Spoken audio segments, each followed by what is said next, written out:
यार खरं सांगा, मार्केट बघून भीती वाटते ना. एका बाजूला FII सतत विक्री करतायत आणि 2025 मध्येच साधारण 2 लाख कोटींच्या आसपास विक्री झाली. वरून ग्लोबल टेन्शन वेगळे, युद्ध वेगळी, इकॉनॉमी बद्दल टेन्शन वेगळं आणि भारतातही लोक गोंधळले आहेत की AI चा प्रभाव काय होईल, जॉब्सचं काय होईल, मार्केटचं काय होईल. सामान्य गुंतवणूकदाराच्या डोक्यात एकच प्रश्न चालू, आता गुंतवणूक करावी का पैसे काढून घ्यावे. याच भीतीमुळे जास्तीत जास्त लोक चुका करतात.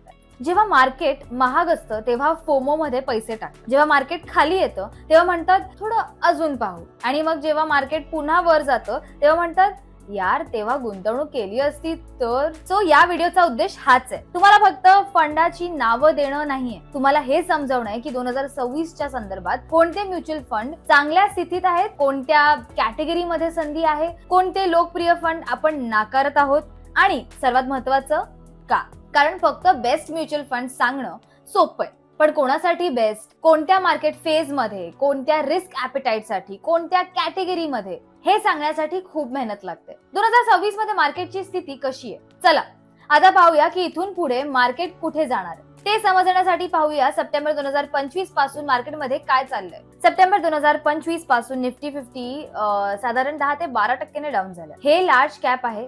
स्मॉल आणि मिड कॅप मध्ये तर 30 ते 40% आसपास घसरण झाली. ही फक्त किमतीची घसरण नाहीये, याशिवाय टाइम करेक्शन देखील झालंय. म्हणजे जर मार्केटने या काळात सामान्य 14 ते 15% परतावा दिला असता आणि दिला नाही तर प्रभावीपणे व्हॅल्युएशन आणखी थंड झालं. दोन्ही गोष्टी एकत्र केल्या तर मोठ्या प्रमाणात मार्केटमध्ये 25 ते 30% करेक्शन झालेला आहे. आणि हा डेटा PE म्हणजे प्राइस टू अर्निंग्स मध्येही दिसतो. PE हे सांगतं की मार्केट ओव्हर व्हॅल्यूड आहे की अंडर व्हॅल्यूड. जर एखाद्या कॅटेगरीचा PE त्याच्या सरासरीपेक्षा कमी असेल तर ती अंडर व्हॅल्यूड आहे आणि कदाचित गुंतवणुकीसाठी योग्य वेळ आहे. आणि जर PE जास्त असेल तर ती ओव्हर व्हॅल्यूड आहे आणि तिथून पैसे काढलेच पाहिजेत. आता आपण पाहूया की सर्व कॅटेगरीचे PE काय आहेत. निफ्टी 50 चा लॉंग टर्म PE साधारण 22.3 आहे. सप्टेंबर मध्ये तो 2023-24च्या आसपास गेला होता. सध्या तो 20.3 च्या आसपास आहे. Mid captcha long term PE सुमारे 31 आहे. सप्टेंबर 2024 मध्ये तो 35 वर गेला होता. सध्या तो 20 च्या आसपास आहे. स्मॉल कॅप मध्ये तो 30.2 होता, 2 वर गेला होता.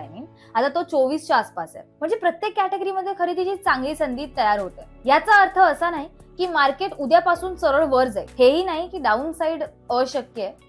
पण हो, मार्जिन ऑफ सेफ्टी आधीपेक्षा सुधारलंय. म्हणजे जर इथून मार्केट खाली गेलं तर फार खाली जाण्याची शक्यता कमी आहे, वर जाण्याची शक्यता जास्त आहे. म्हणून सध्याची परिस्थिती मला वैयक्तिकरित्या अशी वाटते जिथे स्मार्ट संयमी इन्व्हेस्टर्स पुढील काही वर्षांसाठी चांगली संधी मिळू शकते. म्हणजे पुढच्या काही स्मार्ट इन्व्हेस्टर्स साठी चांगली संधी मिळू शकते. चला आता सर्व कॅटेगरीतील बेस्ट फंड्स पाहण्याआधी एक डिस्क्लेमर. या व्हिडिओमध्ये मी फंडची नावं सांगणार आहे, कॅटेगरी कम्पेअर करणार आहे, मेट्रिक्स समजवणार आहे. पण हे वैयक्तिक रेकमेंडेशन नाहीये. रेकमेंडेशन देण्यासाठी तुमचे गोल्स, टाइम होरायझन, वय, existing portfolio, risk appetite, cash flow सगळं पाहावं लागतं. तुमच्यासाठी बेस्ट काय आहे ते वेगळं असू शकतं. काळजी करू नका, त्याचंही सोल्युशन मी या व्हिडिओमध्ये देणार आहे. फक्त पूर्ण व्हिडिओ बघा. लार्ज कॅप फंड्स ही ती कॅटेगरी आहे जिथे सर्वात जास्त डिबेट होतो, ऍक्टिव्ह घ्यायचा की पॅसिव्ह. प्रत्येक दुसरा माणूस म्हणतो लार्ज कॅप मध्ये ऍक्टिव्ह फंड्सचा काही उपयोग नाही, कारण 75% फंड्स इंडेक्सला बीट करू शकत नाही. हे योग्य आहे, पण ह्याचा अर्थ असा नाहीये की कोणताही ऍक्टिव्ह फंड पाहण्यासारखाच नाहीये. फक्त फिल्टरिंग मजबूत असायला हवी. टॉप फंड्स पाहण्याआधी आपण पॅरामीटर्स पाहूया ज्यावर आपण तुलना केली. आपण अल्फा, शार्प, सॉर्टिनो रेशिओज पाहत आहोत. अल्फा म्हणजे बेंचमार्क पेक्षा जास्त परतावा. शार्प सांगतो की फंडने रिस्क घेऊन किती एफिशियंटली परतावा दिला. सॉर्टिनो डाऊनसाइड रिस्कवर लक्ष केंद्रित करतो. मार्केट खाली असताना फंड कसा परफॉर्म झाला. Top large cap funds. Nippon India large cap चांगला दिसतोय. अल्फा चांगला आहे, शार्प रिस्पेक्टेबल आहे आणि 5 वर्षाचे रिटर्न सुद्धा स्ट्रॉंग आहे. म्हणजे फंड मॅनेजरने बेंचमार्क पेक्षा जास्त व्हॅल्यू निर्माण केली. DSP लार्ज कॅप अधिक बॅलन्स्ड वाटतोय, विशेषतः डाऊनसाइड प्रोटेक्शन मध्ये. सॉर्टिनो रेशो चांगला आहे, म्हणजे मार्केट कमजोर असताना डिसिप्लिन दिसतोय. जर तुम्ही रिस्क ॲव्हर्स असाल DSP लार्ज कॅप पाहू शकता. जर अग्रेसिव्ह असाल आणि अल्फा हवा असेल, निपॉन इंडिया लार्ज कॅप चांगला आहे तुमच्यासाठी. Mid cap category. भारतीय इक्विटीज मध्ये मिड कॅप ही सर्वात इंटरेस्टिंग कॅटेगरी आहे. गेल्या 10 वर्षात मिड कॅप्सने साधारण 19% परतावा दिलाय, तर स्मॉल कॅप्सने 16%. मिड कॅप मध्ये कंपन्या कमी आहेत आणि कॅपिटल मध्यम असल्यामुळे येणारे पैसे मर्यादित स्टॉक्स मध्ये जातात. त्यामुळे ग्रोथ पोटेन्शियल जास्त असतं. Best mid cap funds. HDFC mid cap balanced दिसतोय. शार्प आणि सॉर्टिनो डिसेंट आहेत. मोतीलाल ओसवाल मिड कॅपचे रिटर्न स्ट्रॉंग आहेत पण रिस्क जास्त आहे. अग्रेसिव्ह इन्व्हेस्टर्स साठी योग्य आहे. Flexi cap category. लोक म्हणतात पराग पारिख घेऊन संपवा, पण अनालिसिस महत्वाचं आहे ना.